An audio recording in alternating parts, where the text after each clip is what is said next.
في أعالي جبال الأوراس، حيث تلامس القمم الغيوم وتختبئ القرى بين الصخور كأنها أسرار قديمة. كانت هناك قرية تدعى تينزريت، قرية معزولة لا يصلها الضوء إلا متعباً، ولا يخرج منها الليل إلا غاضباً.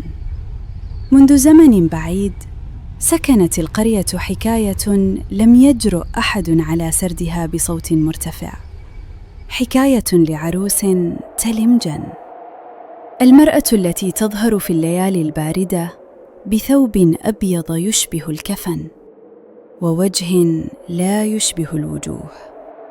كان أهل تيمزريت يتهامسون: اللي ينظر في عينيها ما يبقى بشر، يصير ظل بلا روح.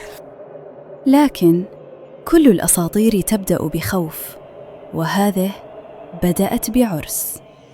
كانت نوارة فتاة من القرية